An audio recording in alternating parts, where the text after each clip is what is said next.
사람들 중에는 변화라는 단어의 다른 말로 위기라고 이야기하는 이들이 있습니다. 왜냐하면 많은 경우 변화가 위기와 함께 우리들의 삶 속에 찾아오기 때문에 그렇습니다. 평상시에 잘 변하지 않던 사람들도 위기를 겪게 되면 변화되게 됩니다. 위기가 늘 좋은 결과를 가져온 것은 아니지만 위기가 변화의 동기가 된다는 것은 아주 분명한 사실입니다. 또는 위기를 잘 극복하고 나면 그 위기가 도약을 위한 디딤돌이 됩니다. 기업의 흥망성쇠를 돌아보면 그런 점들이 더욱 두드러지게 나타나지 않습니까?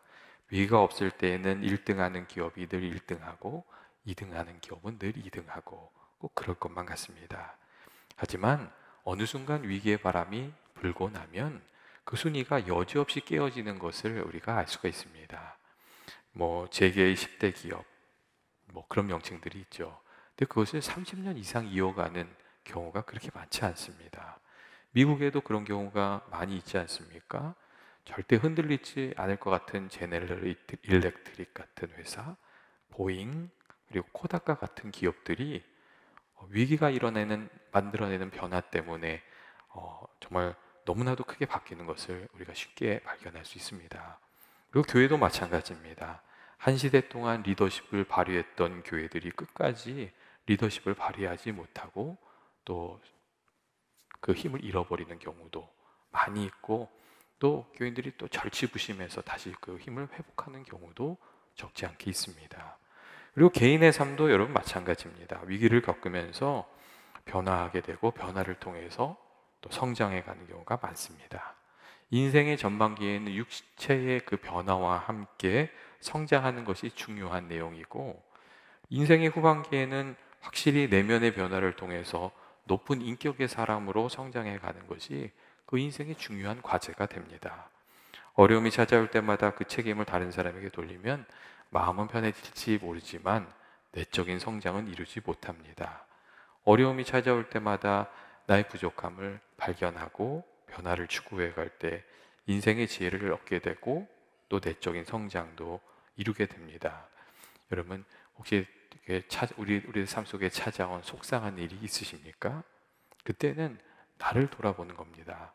그리고 힘들게 하는 일들이 있습니까? 그때도 나를 돌아보는 그런 시간이 있으시길 바라고, 그 가운데 성숙의 길을, 지혜의 길을 발견하는 저와 여러분이 되시길 원합니다. 오늘 성경 말씀을 보면 이스라엘 백성들도 엄청난 위기 가운데 있었던 것 우리가 알 수가 있습니다. 이스라엘이 400년 동안은 사실 어떻게 생각하면 위기가 없었어요. 그냥 노예로서 살았지요. 그런데 400년이 지난 그 시점에 큰 변화가 일어났고 노예에서부터 자유인으로 해방되는 일들이 일어났습니다. 하나님께서 모세 보내셔서 10가지 재앙을 일으키시고 이스라엘 자손들을 애굽에서 이끌어내시잖아요. 엄청난 일이 생긴 거죠. 또 10가지 재앙 때문에 애굽 왕이 할 수 없이 그들을 놓아주거든요. 그런데 오늘 말씀을 보면 그들이 애굽에서 풀려난 지 얼마 되지 않아서 애굽의 왕이 병거를 끌고 군사를 끌고 그들을 추격하여 온 것을 알 수가 있습니다. 그리고 이 추격해오는 군대들을 보면서 이스라엘 백성들이 엄청난 위기를 느꼈습니다. 그리고 두려움에 사로잡혔다고, 두려움에 사로잡혀서 모세를 책망하고 있었다고 오늘 성경이 그렇게 또 이야기해주고 있습니다. 그런데 그때 하나님께서 어떻게 하셨습니까? 놀라운 기적을 일으키셔서 이스라엘 백성들을 구원하시고 화를 복으로, 또 위기를 기회로 바꿔주시는 은혜를 베풀어 주셨습니다. 그리고 이 믿음의 사람들이 위기 가운데 어떻게 살아가야 하는지를 오늘 말씀을 통해서 우리들에게 가르쳐주고 계십니다. 여러분, 위기를 대처해가는 신앙인들의 길은 어떤 것입니까? 먼저 오늘 말씀은 위기가 찾아올 때에 두려워하는 것이 아니라 기도를 시작해야 된다고, 하나님을 바라보고 기도를 해야 된다고 그렇게 말씀해 주십니다. 10절 말씀을 보면 바로가 병거를 이끌고 이스라엘 자손들을 추격해 오자 이스라엘 자손들이 모두 두려움에 사로잡히게 된 것을 알 수가 있어요. 그런데 그때 하나님께서 모세를 통해서 이스라엘 백성들에게 주신 첫 번째 메시지는 두려워하지 말라 하는 그런 말씀이었어요. 하나님께서 왜 두려워하지 말라고 하신 거예요? 두려움이 우리들의 마음을 얼어붙게 하고 건강한 판단력을 다 빼앗아 가버리기 때문에 하나님께서 두려워하지 말라고 그렇게 말씀하셨어요. 사실 이 두려움의 문제는 우리가 쉽게 피할 수가 없는 일이죠. 하지만 우리가 두려움은 피할 수 없을지 몰라도 두려움에 사로잡히는 것은 좀 피해야 하는 그런 것으로 저는 생각합니다. 우리를 어렵게 하는 상황이나 문제보다 사실 더 겪어야 될 게 두려움에 사로잡히는 일입니다. 그래서 미국이 그 경제 공황을 이렇게 겪고 있을 때에 프랭클린 루즈벨트 대통령이 굉장히 유명한 말을 했잖아요. 우리가 정말 두려워해야 될 것은 우리를 사로잡고 있는 두려움이라고. 그것을 이겨내야 된다고. 루즈벨트 대통령이 그런 얘기를 했습니다. 두려움에서 자유로운 사람은 아무도 없지요. 왜냐하면 이 두려움은 인간이 자기 자신을 지키기 위해서 아주 고대로부터 터득해온 생존의 방식이기 때문이거든요. 그런데 문제는 언제나 과도한 두려움에 사로잡히는 거죠. 그래서 잘못된 결정을 하거나 행동을 하는 것. 사실 거기에 문제가 있습니다. 그리고 성경은 아주 분명하게 지나친 두려움은 하나님이 주는 것이 아니라고, 그것은 우리를 힘들게 하려는 사단이 주는 마음이라고 그렇게 이야기하고 있습니다. 그래서 디모데후서 1장 7절 말씀을 보면 그런 말씀이 있잖아요. 하나님이 우리에게 주신 것은 두려워하는 마음이 아니다. 그런 말씀이 있어요. 그래서 지나치게 두려운 마음이 들었다면 우리가 잘못된 방향으로 내 마음이 흐르고 있구나 하는 것을 생각하면서 하나님을 생각하면서 기도하는 저와 여러분이 되시기를 원합니다. 여러분, 문제만 너무 많이 생각하면 문제에 사로잡히게 돼버리죠. 하지만 그때 우리가 우리의 도움이 되신 하나님을 생각하면서 기도하기 시작하면 두려움과 맞서 싸울 힘을 주님께서 주시는 줄로 믿습니다. 여러분, 우리가 위기 순간에 기도한다고 해서 두려운 마음이 완전히 사라지는 것은 아니에요. 하지만 우리가 기도하면 우리들의 삶이 하나님과 연결이 되고 또 하나님께서 믿음의 길을 걸어갈 수 있도록 우리들의 도움이 되어 주십니다. 두려움이 있을 때 우리가 가장 먼저 해야 될 일은 하나님을 생각하면서 기도해야 된다는 것임을 꼭 기억하게 되시기를 원합니다. 둘째로 하나님께서 모세에게 하신 말씀은 가만히 있어 하나님의 일하심을 기대하라고 그런 말씀을 하셨어요. 우리가 부르짖어 기도했다면 너무 서두르지 말고 하나님이 일하실 시간을 드려야 한다고 그렇게 이야기해 주었습니다. 우리가 기도한 다음에 인내도 필요하고 기다림의 시간도 여러분 필요하지 않습니까? 이 인내의 시간, 우리가 우리 마음에 있는 그 믿음을 하나님께 드리는 시간이고 동시에 하나님이 일하실 수 있는 공간과 시간을 내어드리는 그런 시간이기도, 그런 행동이기도 합니다. 때때로 사람들 중에 기도하고 기다리지 못하는 경우가 많잖아요. 이 마지막 순간에 기도하는 경우가 많이 있고 평상시엔 기도 안 하다가 라스트 타임에 기도하고 그리고 기대하는 대로 상황이 풀리지 않으면 기도를 다 철수해 버리거든요. 기다리지 못하는 경우가 많이 있어요. 그런데 오늘 성경 말씀은 하나님께 기도했다면 하나님께서 일하실 수 있는 시간을 드려야 된다고, 하나님께서 일하실 수 있는 시간과 공간을 내어드려야 된다고 그렇게 우리에게 이야기해 주고 있습니다. 여러분, 여리고가 무너지기 전에 하나님께서 이스라엘 백성들에게 무슨 말씀을 하셨냐면 그 여리고성을 이렇게 도르라고 이렇게 말씀하세요. 그런데 마지막 순간까지 침묵하면서 도르라고 그렇게 말씀하세요.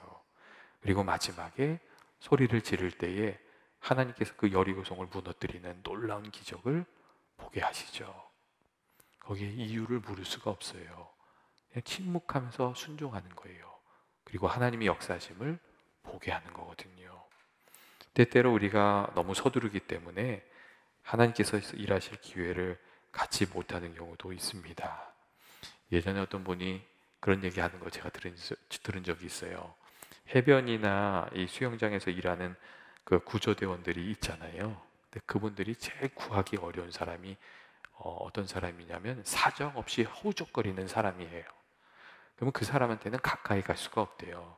가까이 갔다가는 그 붙잡고 허우적거리기 때문에 두 사람이 다 빠진다는 거예요. 그래서 뜰 수 있는 어떤 도구를 그런 사람에게는 던져주던지, 던져둘 도구가 없을 때는 힘이 좀 빠질 때까지 기다렸다가 그 사람을 건져낸대요. 안 그러면 구하러 온 사람을 붙잡아서 같이 어려움을 당하니까 그때까지 기다린다는 거예요. 여러분, 근데 하나님께서도 그렇게 하시는 때가 있지 않습니까? 내 힘이 빠지고 하나님께 겸손해졌을 때, 주님 말씀에 순종하게 되었을 때에, 그때 하나님께서 일을 시작하시는 경우가 참 많이 있습니다. 오늘 말씀을 보면 하나님께서 모세를 통해서 가만히 있으라고 말씀하세요. 이 가만히 있으란 말은 아무것도 하지 말라는 말은 아니고 믿음을 가지고 하나님을 바라보고 있으라는 그런 말씀이지요. 그리고 하나님께서 이스라엘 백성들이 믿음을 가지고 하나님을 향해 있을 때에 일을 하시기 시작하셨습니다. 예전에 제가 아는 집사님 한 분이 그 회사에서 영주권 신청을 했어요. 근데 그 회사가 되게 작은 회사였는데 그 영주권 신청 서류를 이렇게 준비하다 보니까 그 회사 그 재정에 대한 오디트를 한, 그러니까 이제 감사를 정식으로 한 서류가 필요하더라는 거예요. 근데 그 서류를 하나 받으려면은 몇만 불이 드는 거예요. 그 회사에 정식으로 오디트를 받은 게 너무 오래된 거예요. 근데 이 사람 한 사람 때문에 그 회사가 오디트를 받을 수가 없잖아요. 그러니까 그 서류를 낼 수가 없는 거예요. 그래서 이분이 이 서류를 못 냈어요. 그리고 비슷한 그냥 뭐라 그럴까, 간이 감사 보고서 같은 것을 제출하고 기도하기 시작했어요. 그분이 새벽마다 기도했거든요. 그러니까 새벽마다 정말 몇 달을 기도했어요. 그리고 나서 그분이 어느 날 찾아오셨는데 그런 얘기를 하셨어요. 정말 밝은 얼굴로 영주권이 기적같이 나왔다고, 하나님이 주신 영주권이라고 그렇게 얘기하시는 걸 제가 들은 적이 있습니다. 여러분, 하나님께서 믿음의 길을 가는 이에게 또 귀한 도움을 주시고 또 길을 열어주시고 은혜 주신 걸로 생각합니다. 예전에 수도자들은 낮은 기도와 깊은 기도라는 이야기를 했는데, 낮은 기도는 거울에 비교를 했고 깊은 기도는 창에 비교를 하고 있어요. 그러니까 처음에 기도를 할 때는 낮은 단계의 기도를 하게 된다는 거예요. 근데 그 낮은 단계의 기도에서는 내가 내 거울을 통해서 내 얼굴을 보듯이 내 안에 있는 고통이나 소망이나 욕망이나 이런 것들이 떠오른다는 거예요. 그래서 이제 그런 것을 붙들고 기도하게 된다고 그렇게 얘기를 해요. 그런데 이 낮은 기도에서 조금 더 기도가 깊이 들어가게 되면 거울을 보는 기도에서 창을 보는 기도로 바뀌게 된다는 거예요. 창을 통해서 하나님을 보게 되고 하나님이 하시는 일을 생각하게 되고 하나님의 뜻을 알게 되고, 그렇게 기도가 바뀌게 된다고 이제 그런 이야기를 합니다. 그런데 낮은 기도에서 깊은 기도로 들어가려면 기도의 자리에 하나님께서 기도의 문을 열어주실 때까지 버티고 기다리는 인내가 필요하다고 그런 조언을 이렇게 해주고 있습니다. 그리고 그 마음을 잔잔하게 하는 그 과정을 통해서 우리의 마음의 창이 맑아져서 하나님을 보게 되는 것이라고 그런 이야기도 하고 있습니다. 우리가 하나님께서 일을 하실 수 있도록 기다리는 시간, 마음을 잔잔히 하고 하나님을 바라보는 시간이 꼭 필요하다는 것이죠. 마지막으로 하나님께서는 모세를 통해서 하나님 말씀하신 대로 행해야 믿음의 길을 보게 된다고 그렇게 말씀하십니다. 이 부르짖는 간구를 들으신 하나님께서 모세를 통해서 이스라엘 백성들에게 말씀하시고 그 다음에 또 모세에게 말씀하세요. 그런데 이 일이 있기 전에 아마도 성경의 이 맥락을 보면 하나님께서 어떻게 될 것인지를 다 말씀해 주셨던 것 같아요. 그러니까 홍해에 가게 되면 이렇게 해라, 이게 모세한테 알려주셨던 것 같아요. 그런데 애국 군대가 막 쏟아오고 백성들이 막 난리를 치고 그러니까 모세도 그 마음의 중심을 다 잃어버렸던 것 같아요. 그래서 같이 하나님께 이제 통곡하면서 기도하고 있었던 것 같아요. 그러니까 하나님께서 모세에게 그런 얘기를 하세요. 15절 말씀 보면 이렇게 얘기합니다. 너는 어찌하여 내게 부르짖느냐? 그런 얘기를 하세요. 그러면서 이스라엘 자손에게 명하여 앞으로 나가게 하고 지팡이를 들고 손을 바다 위로 내밀어 그것을 갈라지게 하라. 이스라엘 자손이 바다 가운데서 마른 땅으로 행하리라. 그렇게 말씀하십니다. 그 말씀을 듣고 모세가 다시금 말씀에 순종해서 지팡이를 뻗었을 때에 하나님의 은혜의 역사가 일어나게 되는 것이죠. 이 말씀에 순종하면서 나아갈 때 또 홍해가 갈라져서 이스라엘 백성들이 그 홍해를 건너가게 됐던 것을 우리가 알게 됩니다. 그리고 이 홍해를 건넜던 이 사건이 이스라엘 백성들에게는 가장 결정적인 사건이 되었습니다. 이스라엘을 구원하시는 하나님의 능력을 보여주었던 가장 결정적인 사건이 되었습니다. 그들이 믿음의 길을 가고 하나님의 구원의 능력을 보았던 거죠. 그래서 이게 히브리서 11장 말씀을 보면 이 모든 사건을 한마디로 이렇게 얘기해요. 믿음으로 그들이 홍해를 육지와 같이 건넜다.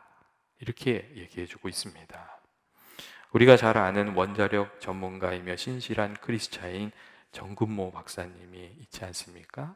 그 박사님이 이런 얘기를 한번 이렇게 하셨더라고요. 어떤 얘기를 했냐면 어느 날 갑자기 연락이 왔는데 아들이 너무 아프다는 얘기가 소식이 들렸다는 거예요. 그래서 아들 이 진후에 상태가 어떤지 미국에 갔더니 신장에 문제가 생겼다고 해요. 그래서 이 정근모 박사님이 신장을 이식해주는 수술을 하셨대요.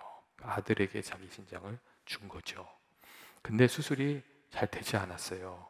그래가지고 부작용이 되게 심했고 이 아들이 온몸이 힘이 다 빠져서 병원에 누워 있었다고 해요. 근데 또 박사님은 한국에서 건너하셨는데요. 너무 여기 오래 미국에 있을 수가 없잖아요. 그래서 한국으로 아내와 같이 돌아갈 수밖에 없는 상황이었다는 거예요. 근데 한국으로 돌아오는데 그 마음이 어떻겠어요? 뭐 마음이 너무 힘든 거죠.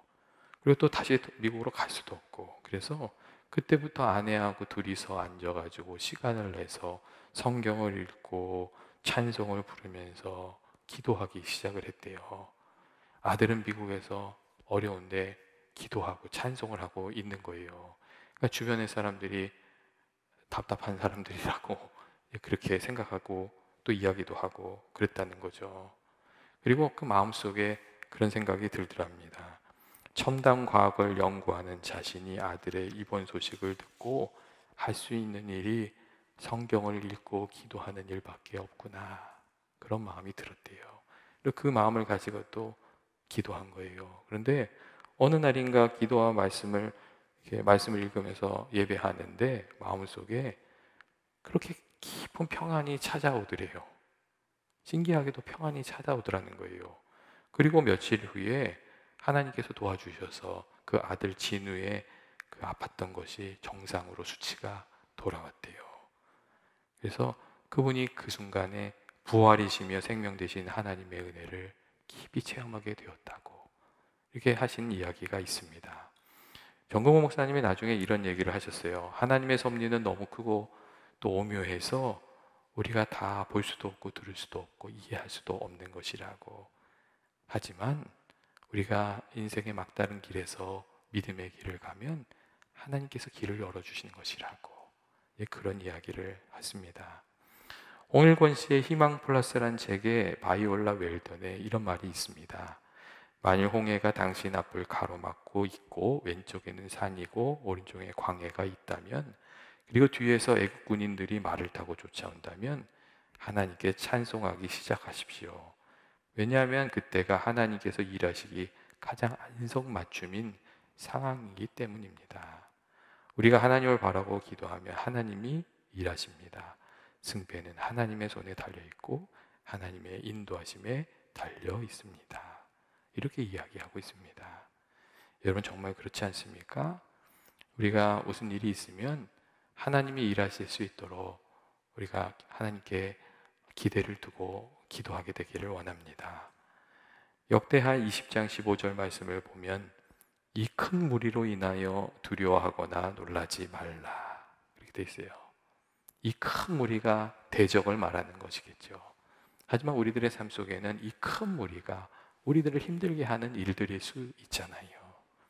근데 하나님께서 그때 이렇게 얘기하세요. 이 큰 무리로 인하여 두려워하거나 놀라지 말라. 이렇게 말씀하시면서 이 전쟁이 너에게 속한 것이 아니요 하나님께 속한 것이다. 그렇게 말씀해 주십니다.